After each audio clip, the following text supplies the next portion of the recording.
It's my first World AIDS conference, and I was very open-hearted to see what's here going on, see people get informations about medical problems, ethics, biomedical things,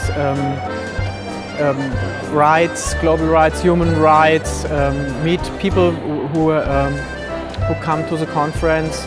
And I think HIV and AIDS is now a theme in Vienna, more than before in religious groups.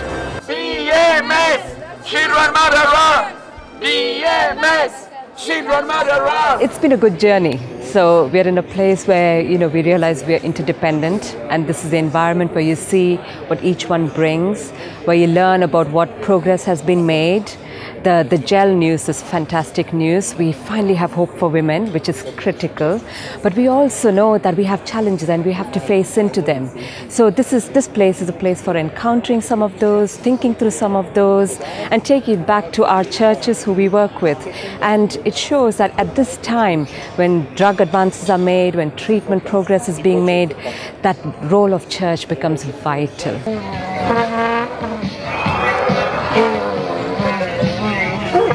I would love, as a representative of Catholic Relief Services, to see more faith-based organizations represented at these meetings. We have, in the grant I work on in care and treatment called AIDS Relief, we have 226 partners, and really probably about 3 or 4 of them were here at the meeting. And I think that the care and treatment that happens in the communities for people with AIDS happens because faith-based organizations are deeply committed to making sure that they serve people with AIDS. And to not see them represented, to not have their heart that they have for these people represented here, it kind of made me think, wow, that's too bad.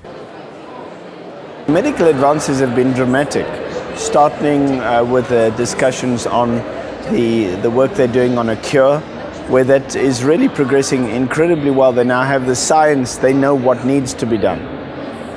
The second is the great success they've had with microbicides and what that will mean for women in terms of prevention.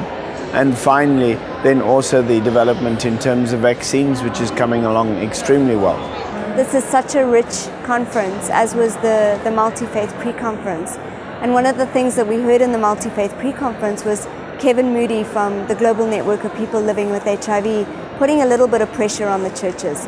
And he said that when churches and religious institutions accept people living with HIV and people with diverse sexualities, and when the church becomes a safe space for people who are diverse and come from different walks of life and have different needs, then we're actually going to get somewhere. I have been amazed that faith-based groups have been sought after at this conference. They've been referenced in all the medical and scientific sessions that I sat in on. They have been sought out in the global village.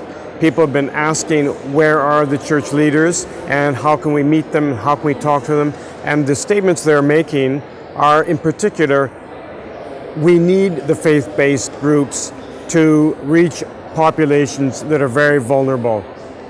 They're seeking the assistance of faith-based groups, whether they be Jewish, Buddhist, Hindu, Muslim, Christian, whatever, to reach out and help in this pandemic.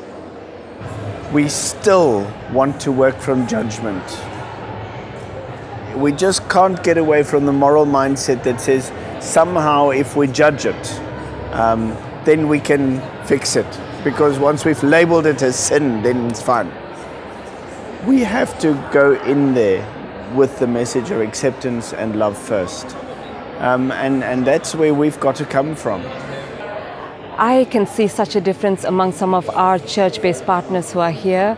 They've gone to sessions that they wouldn't have gone 6 years ago. So I think there's a real desire to engage, to understand, and that's a huge positive. Today I participated in one of the smaller sections, speaking from a faith perspective on men having sex with men, particularly how we should respond.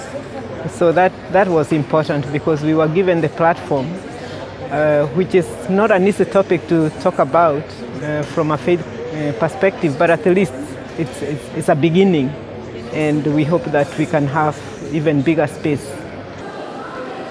Anyone who's working on care and treatment for people with AIDS is worried. There's no question that the global environment and the donor funding is not there at the levels that we all believe that we have the capacity to respond to. So we know that there are people, there are children, there are mothers, there's families that need to be on treatment that we may have to delay when they go on to treatment because of the realities of funding.